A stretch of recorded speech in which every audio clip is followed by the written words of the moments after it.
জব্বার সাহেবের হত্যাকাণ্ডটা অত্যন্ত দুঃখজনক, মর্মান্তিক, অনভিপ্রেত।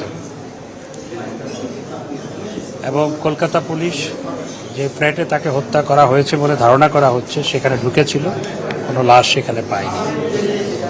তবে হত্যাকাণ্ডের তাকে এবং কয়েকজনকে গ্রেপ্তার করা হয়েছে, ডিবি গ্রেপ্তার করেছে এবং কলকাতা পুলিশও দুজনকে গ্রেপ্তার করেছে। তদন্ত চলছে কিভাবে এই হত্যাকাণ্ড ঘটানো হয়েছে।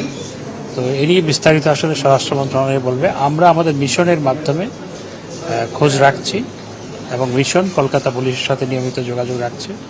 আমাদের হ্যান্ড থেকে স্বরাষ্ট্র মন্ত্রণালয়ের মাধ্যমেও যোগাযোগ রাখা হয়েছে। তো সুতরাং বিষয়টি তদন্তাধীন, এর চেয়ে বেশি কিছু আমি বলতে পারি।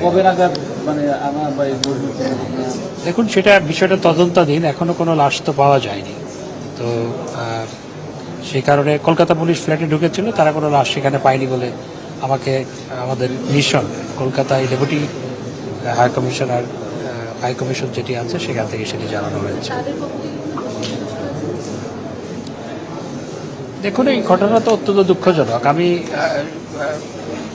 যেহেতু এটি একটি স্বরাষ্ট্রমন্ত্রী মহোদয় বলেছেন এটি একটি পরিকল্পিত হত্যাকাণ্ড, তো সুতরাং এখানে এটি দুই রাষ্ট্রের বিষয় নয়। আসলে পুরোটা না দেখে আমি একটা ডয়েচে ভেলের একটা চ্যানেলের একটা ডকুমেন্টারির উপর আমি মন্তব্য করতে চাই না। প্রথমে আমার নিজের দেখতে হবে, প্রথমে আমার দেখতে হবে। আপনি দেখেছেন সেটার উপর তো আমি মন্তব্য করতে পারি না, আমি দেখার পর মন্তব্য করতে পারবো। মাননীয় মন্ত্রী, যে আজকে মির্জাপুর একটা বিষয় বলেছেন, আজকে আপনি সেই বিষয়টা নিয়ে যে জেনারেল আজিজের বিষয়, সেটা বলছে যে আপনি একটা কারণ উল্লেখ করেছেন, কিন্তু মির্জাপুর রাজনীতি বলেছে যে সেনাবাহিনীকে সরকার রাজনৈতিকভাবে ব্যবহার করায় এই নিষেধাজ্ঞাটি এসেছে। এটি তো ইউএস যে ডিপার্টমেন্ট থেকে বা যে আইনের অধীনে তার উপর ভিসা রেস্ট্রিকশন দেওয়া হয়েছে সেটা তো দুর্নীতির কারণে, পার্সোনাল দায়। এটা তো কোনো ইনস্টিটিউশনাল কোনো বিষয় নয়, সেটা পার্সোনাল দায় এবং সেখানে বলাও হয়েছে।